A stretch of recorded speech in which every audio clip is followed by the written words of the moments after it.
हमारे चैनल पर आप सभी का हार्दिक स्वागत, वंदन, अभिनंदन है। आज मैं एक कजरी गीत पेश कर रही हूँ। एक पत्नी के पति परदेश हैं और सावन मधमस्त महीना, सिवान हरियर हो गया है। पूरा चारों तरफ हरियाली छाई है। सखी सलेहर सब कजरी गा रही हैं, झूला झूल रही हैं। और सब लोग जब सिवानी में जा रही हैं तो वो पत्नी बोलती है, जब सावन बरस रहा है तो वो बोल रही हैं कि हमको नहीं जाना है। आइए देखते हैं पति के लिए क्या तड़प है। इस गीत के माध्यम से बता रही हूँ। रिमा झिमा बरसेला सावनमा, हम नहीं जइबे सिवनियाना। रिमा झिमा बरसेला सावनमा, हम नहीं जाबे सिवनवाना। हम नहीं जाबे सिवनवाना, हम नहीं जाबे सिवनवाना।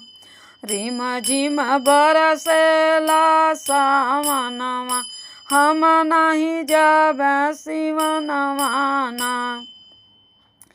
सबके साजन घर में आए, सबके साजन और घर में जाए।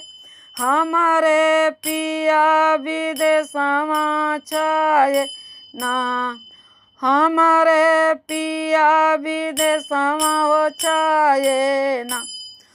रहिया जो हाथ थकल नयनवा, हम नहीं जइबे सिवनवाना। रहिया जो हाथ थक नयनवा, हम नहीं जइबे सिवनवाना। रिम झिम बरसेला हो सावनवा, हम नहीं जइबे सिवनवाना। और क्या कहती है? जब जब पानी बरसन लागे, जब जब पानी बरसन लागे, हमारा जियरा तरसन लागे। हम आवे नहीं सयनवा, हम नहीं जइबे सिवनवाना। हम भावे न घर आंगनवा, हम नहीं जइबे सिवनवाना।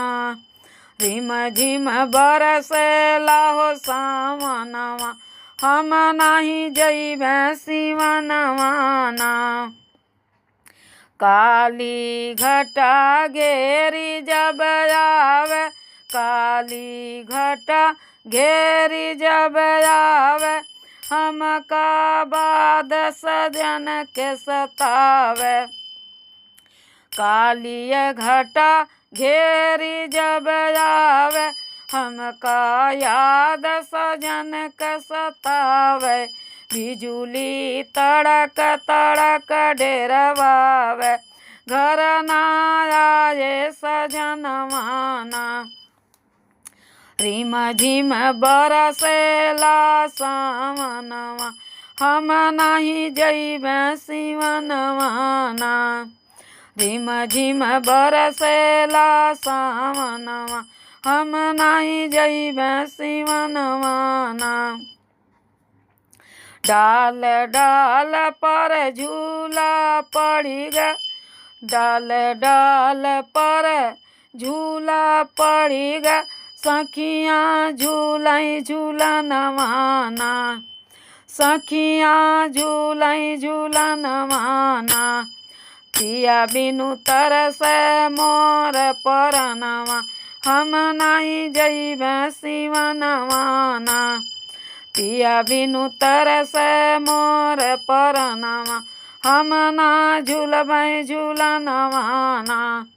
रिम झिम बरसेला सावनवा, हम नहीं जइबे सिवनवाना।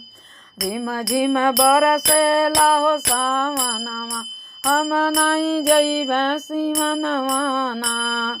धन्यवाद जी। अगर ये गीत अच्छा लगा हो कजरी तो लाइक शेयर सब्सक्राइब ज़रूर कीजिएगा। हाथ जोड़ के रिक्वेस्ट है, प्लीज़ दोस्तों ज़रूर सपोर्ट कीजिए। धन्यवाद जी।